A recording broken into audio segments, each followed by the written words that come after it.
हमारी संस्कृति को किस तरह से बर्बाद किया जा रहा है।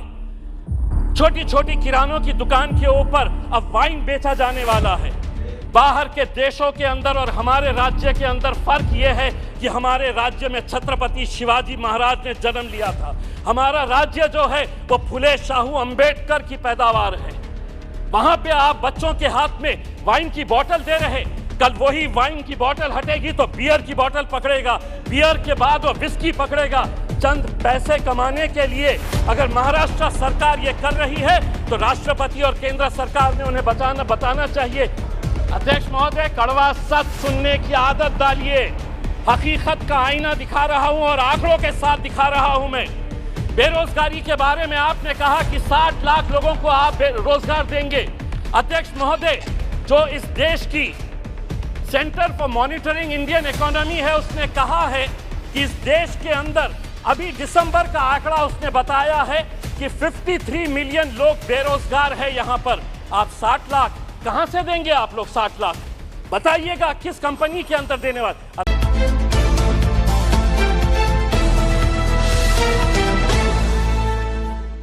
और सदन से ये चाहता हूं कि इसकी कड़ी शब्दों के अंदर निंदा की जाए।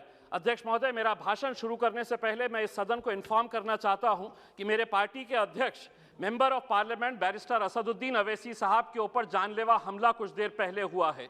उनके ऊपर मीरठ से जब वो प्रचार करके वापस आ रहे थे तो 2 बंदूकधारियों ने उनकी गाड़ी के ऊपर हमला किया, गोलियां चलाई, लेकिन उनकी जान बच गई। वो आए हैं वापस।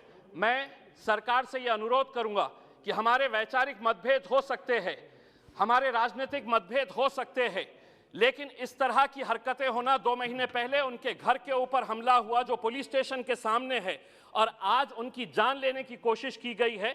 मैं चाहूंगा कि इस सदन के अंदर जितने भी हम राजनीतिक पार्टी के लोग हैं, ये मेरा या तेरा या तुम्हारा हमारा मामला नहीं है, हम सब से जुड़ा हुआ मामला है। इसीलिए जो भी दोषी है उनके ऊपर सख्त से सख्त कार्रवाई होनी चाहिए, ये मैं सूचना देना चाह रहा था। अध्यक्ष महोदय, भाषण का टाइम अब शुरू करें तो मेहरबानी होगी। अध्यक्ष महोदय, महामहिम राष्ट्रपति जी का भाषण सुनने के बाद ऐसा लग रहा था कि इस देश के अंदर सब कुछ बहुत कुशल मंगल है, सब कुछ बहुत अच्छा चल रहा है करके। सपनों का देश कैसा होगा, ये राष्ट्रपति जी के भाषण को सुनकर ऐसा लग रहा था, लेकिन हकीकत क्या है अध्यक्ष जी मैं आपको बताना चाहता हूं और शुरुआत करता हूं उन गरीबों से जिनके आंखों के अंदर आपने 6 साल पहले एक सपना दिखाया था। 2015 के अंदर हमने देश भर के अंदर वो होर्डिंग्स देखे थे जिसके ऊपर मोदी जी की तस्वीर थी और ये लिखा हुआ था कि 2022 तक हर बेघर को हम घर देंगे प्रधानमंत्री आवास योजना के तहत। मैं देश के आंकड़ों के बारे में नहीं कहता हूं, लेकिन मेरे अपने जिले के मैं आंकड़े बताता हूं जो आपको चौंका देंगे। 80,000 लोगों ने आवेदन किया, गरीब लोग जिनको ये उम्मीद थी कि हमको एक घर मिलेगा क्योंकि मोदी जी कह रहे हैं। 52,000 लोग एलिजिबल हुए, 52,000 लोग क्वालिफाई हुए हैं। और मैं आपको बताऊं कि जनवरी 2022 8 दिन पहले तक का आंकड़ा 22,000 लोग एलिजिबल हुए और उसमें से दिए कितने गए घर? 355 लोगों को घर दिए गए हैं। मैं औरंगाबाद जिले की बात कर रहा हूं। क्या वजह है कि आप इतने बड़े बड़े आंकड़े दिखा रहे हैं? आप ये कह रहे हैं करोड़ों के अंदर। मैं पूरे दस्तावेज के साथ आपको बताया हूं कि 7 सालों से आपने उन गरीबों को सपना दिखाया कि मुझे घर मिलने वाला है। 52,000 लोग इस इंतजार में है कि मोदी जी अब घर देंगे और 355 लोगों को घर दिया गया है।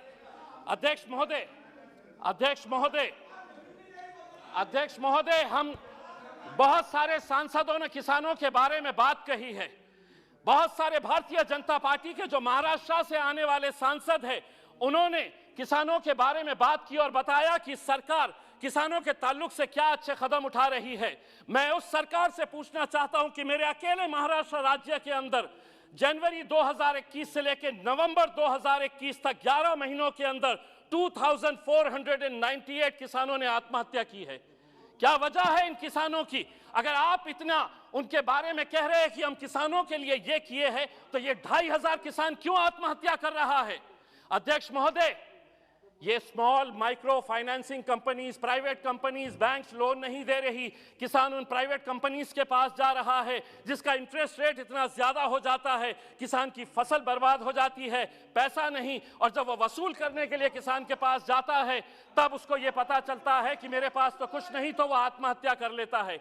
आज देश भर के अंदर डुप्लीकेट फर्टिलाइजर्स, पेस्टिसाइड्स का एक धड़ल्ले से कारोबार चल रहा है, उसके ऊपर रोक लगाने की जरूरत है।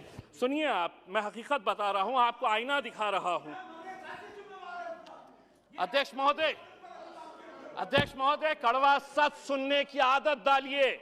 हकीकत का आईना दिखा रहा हूं और आंकड़ों के साथ दिखा रहा हूं मैं। बेरोजगारी के बारे में आपने कहा कि 60 लाख लोगों को आप रोजगार देंगे। अध्यक्ष महोदय, जो इस देश की centre for monitoring Indian economy है, उसने कहा है कि इस देश के अंदर अभी दिसंबर का आंकड़ा उसने बताया है कि 53 मिलियन लोग बेरोजगार है। यहां पर आप 60 लाख कहां से देंगे? आप लोग 60 लाख बताइएगा किस कंपनी के अंदर देने वाले? अध्यक्ष महोदय, 2 मिनट का वक्त तो आपको देना। अध्यक्ष महोदय, आज मैं अगर भारतीय जनता पार्टी के बारे में कहा तो महाराष्ट्र की महाविकास अघाड़ी की भी पोल खोलने वाला हूं। हमारी संस्कृति को किस तरह से बर्बाद किया जा रहा है। छोटी छोटी किरानों की दुकान के ऊपर अब वाइन बेचा जाने वाला है। शिवसेना के एक नेता कहते हैं कि नहीं, वाइन के अंदर नशा नहीं है, तो राष्ट्रवादी कांग्रेस के, एनसीपी के एक वरिष्ठ नेता कहते हैं कि बाहर के देशों के अंदर लोग पानी नहीं पीते, वाइन पीते हैं। बाहर के देशों के अंदर और हमारे राज्य के अंदर फर्क यह है कि हमारे राज्य में छत्रपति शिवाजी महाराज ने जन्म लिया था। हमारा राज्य जो है वो फुले शाहू अंबेडकर की पैदावार है। वहां पे आप बच्चों के हाथ में वाइन की बोतल दे रहे, कल वही वाइन की बोतल हटेगी तो बियर की बोतल पकड़ेगा, बियर के बाद वो विस्की पकड़ेगा। चंद पैसे कमाने के लिए अगर महाराष्ट्र सरकार ये कर रही है तो राष्ट्रपति और केंद्र सरकार ने उन्हें बताना चाहिए कि आप ये संस्कृति को इस तरह से। अध्यक्ष महोदय, एक मिनट के लिए। अध्यक्ष महोदय, रेलवे के ताल्लुक से भी हम आपको कहना चाहते हैं कि रेलवे के बजट के अंदर हर वक्त मराठवाड़ा के साथ जो एक पिछड़ा इलाका है, क्यों ये नाइंसाफी की जाती है? हर वक्त अधिकारी ये कहते हैं कि नहीं, इस क्षेत्र के अंदर आरओआर क्या मिलेगा, रेट ऑफ रिटर्न क्या मिलेगा। अगर इसी तरह पिछड़े इलाकों को देखने का नजरिया अधिकारियों का रहेगा तो रेलवे तो आगे निकल जा रही, हम बहुत पीछे रह जा रहे हैं। 70 सालों से हम इंतजार कर रहे हैं। बहुत धन्यवाद। आखिरी 30 सेकंड में अध्यक्ष महोदय, आपने अध्यक्ष महोदय, राष्ट्रपति जी ने अपने भाषण के अंदर इस सदी के सबसे महान शख्स डॉक्टर भीमराव अंबेडकर जी को कोट किया है और उन्होंने बताया है कि हमारी सरकार का मोटो है कि जो बाबा साहब अंबेडकर ने बताया था कि हमारी सरकार किन मूल्यों के ऊपर चलती है, तो लिबर्टी, इक्वालिटी और फ्रैटर्निटी, इन मुद्दों के ऊपर दूर दूर तक आपका इन शब्दों से कोई लेना देना नहीं है। अगर रहता तो यकीन मानिए कर्नाटक की उन बच्चियों को आप बाहर नहीं निकालते जो अपने सर के ऊपर हिजाब लगाकर 10 सेकंड अपने सर के ऊपर अपना चेहरा हिजाब से।